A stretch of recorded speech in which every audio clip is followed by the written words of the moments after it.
In 1995, MacArthur Wheeler and an accomplice robbed 2 banks in Pittsburgh in broad daylight without wearing a mask. He apparently thought the lemon juice he rubbed on his face would make him invisible to the security cameras, since lemon juice can be used as invisible ink. When psychologist David Dunning read about this unbelievable story, he thought to himself, maybe MacArthur was too incompetent to know he was incompetent. Professor Dunning and his colleague Justin Kruger at Cornell University started researching incompetence.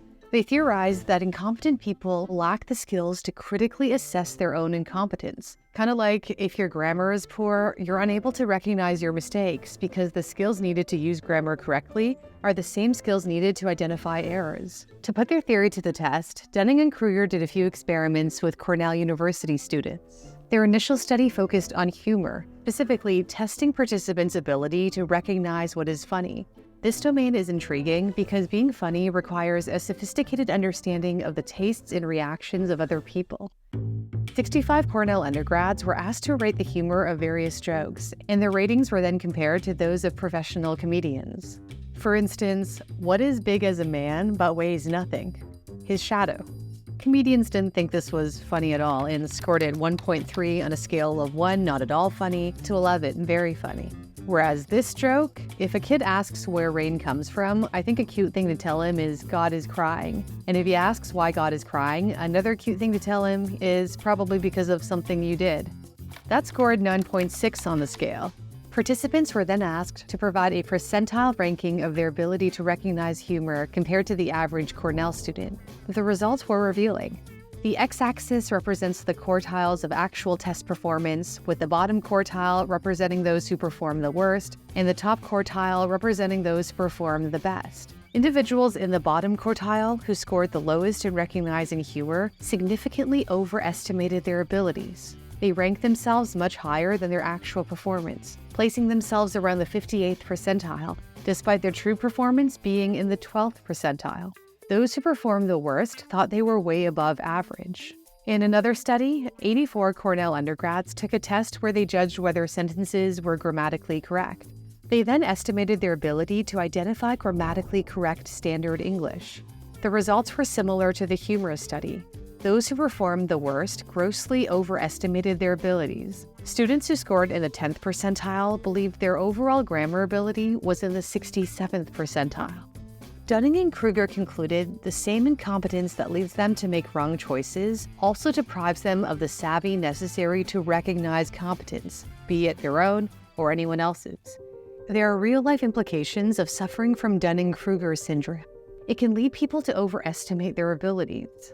A 2018 study by the American Automobile Association found 8 in 10 men thought they were above average drivers, which is mathematically impossible because, by definition, not everyone can be above average. This overconfidence can result in reckless driving, with drivers mistakenly believing they'll be okay despite risky behavior.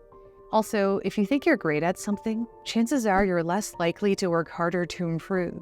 It could also lead you to make decisions based solely on your instincts and understanding when seeking advice from more knowledgeable individuals could be more beneficial.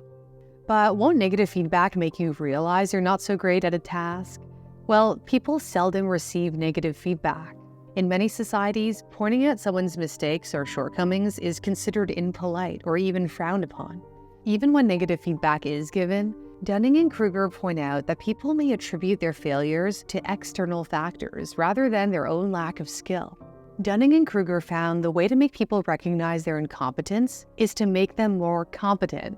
In another of their studies, participants who scored poorly on a logic puzzle were given a short training session designed to improve their reasoning skills. After the training, they were able to more accurately assess how well they did on the puzzle. People who are highly skilled are better able to gauge their abilities. However, they often underestimate their ability.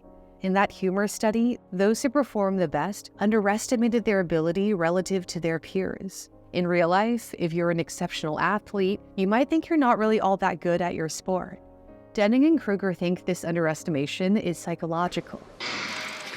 They reasoned, these participants assumed that because they performed so well, their peers must have performed well likewise. Because they're exceptional, they don't realize they're exceptional.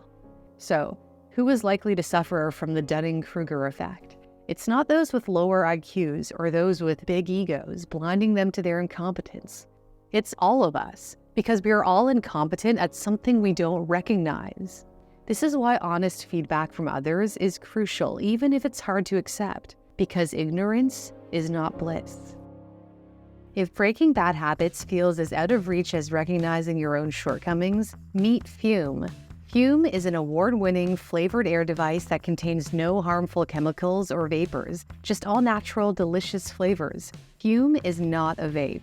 It's a non-electronic device designed to transform your negative habits. It's slick, it's made out of real wood. It also comes with an adjustable airflow dial to customize your experience. Plus, it's really cool to just fidget with and de-stress. Fume has helped over 300,000 customers, and you can be the next success story.